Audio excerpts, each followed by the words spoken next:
Recent reports allege that the Zimbabwean government may be targeting diaspora critics through a hit list of activists, journalists and opposition figures, particularly in South Africa and the United Kingdom.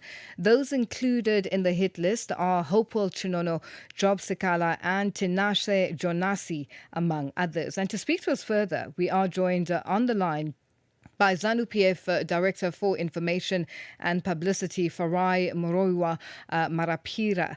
Farai, good afternoon, and thank you for joining us on Africa Update. Thank you so much for having me. It's an honor to be here. Farai, how does ZANU PF respond to reports of a hit list, in inverted commas, targeting diaspora activists and opposition members? That is the stuff of imagination and totally untrue. We are a law-abiding party. We have no time to be making such nefarious plans against anyone.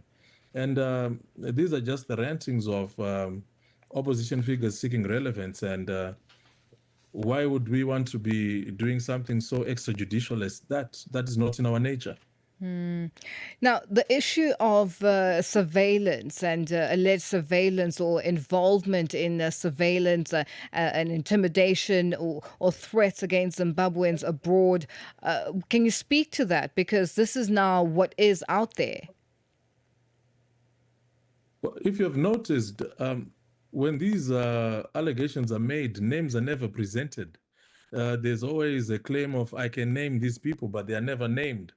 We do not have a habit or habit within our nature to be people that will be intimidating anyone for speaking their mind. We fought for the liberation of this country so that people could speak their minds freely. And we've upheld this, and we do not have any reason to be intimidating anyone or threatening anyone. And we are quite baffled by why someone would want to come up with such spurious allegations. What steps is the party taking to ensure that Zimbabweans in the diaspora can safely express their political views?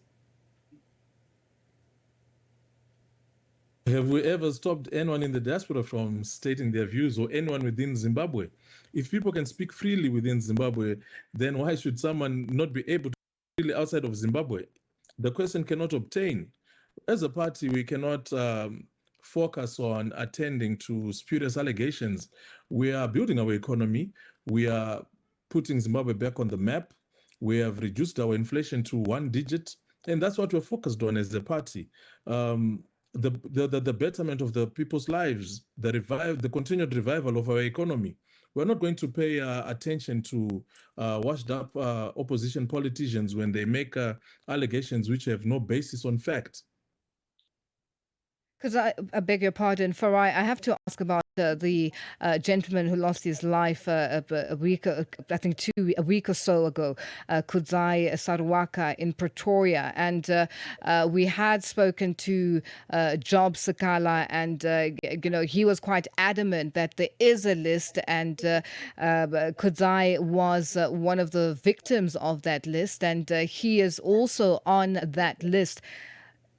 How does the party then respond? I know you've said that you don't, there is no such, but, the fact that there are individuals who are saying there is such, and this is the culmination of this alleged list or hit list, or so to speak.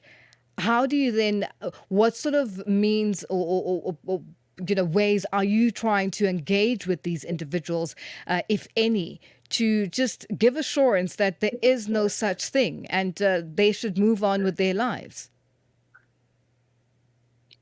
Allow me to first pass my condolences to the family of the deceased. We have situations of people that are killed everywhere, including Zimbabwe, South Africa, Zambia, and it's part of society that these things happen, and it's very unfortunate. Sikhala is someone who is facing criminal charges of his own. And as usual, he always seeks to find political solutions to his misdemeanors and unlawful actions. So he's simply trying to selfishly ride on an unfortunate event which occurred to someone for his own political expediency. And this simply speaks to how he's uncultured, how he has no conscience, and how he will clutch at anything, even such an unfortunate event, for his own political mileage and his own political survival. However, we have full faith in the South African legal system and the South African police, and we know that they will conduct full investigations on the matters, and they will conduct full investigations even on the allegations against Job Sikhala, and that all this political grandstanding that he's trying to engage in is going to find him no recourse. And what do you know about the claims about passport confiscations or a blacklist of 60 individuals? Are these accurate? Do you have any information on that? That's utter nonsense. All right. And before we let you go, Farai, a group of former independence fighters in Zimbabwe have filed a legal challenge against the government's plans to extend President Emmerson Mnangagwa's term in office. A formal notice has been published in Parliament confirming the proposals. Can you give us your view on this and just an update as to exactly how this will then unfold going forward? Zimbabwe is a society, and as a society, we're in constant progression.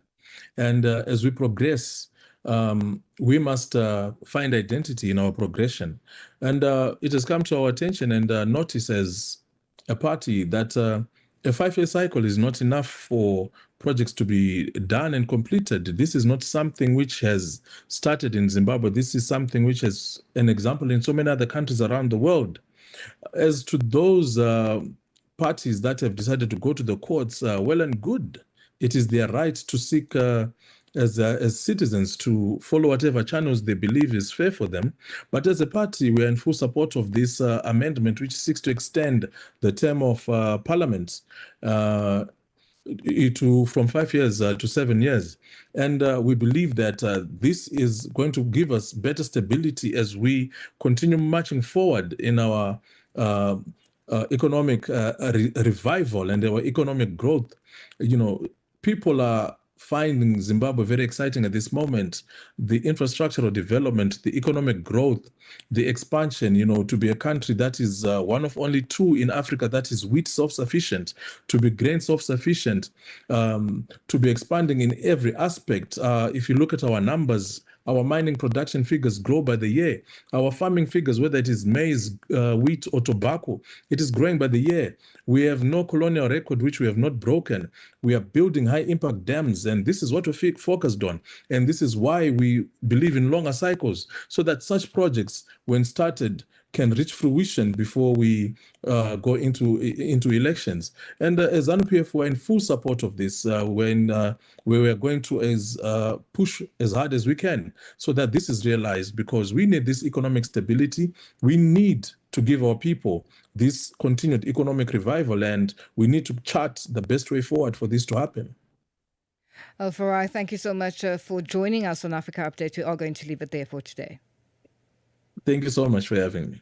That's ZANU PF Director for Information and Publicity, Farai Muroiwa Marapira, joining us on the line. It is 29 after 12 Central African time, and we're coming to you live from Johannesburg in South Africa on DSTV's audio bouquet channel 802, OpenView channel 628, and on www.channelafrica.co.za, as well as on the SABC Plus app and the Channel Africa app, available on the Apple and Google Play stores. It's 12:30 and our news headlines up next. SABC News headlines.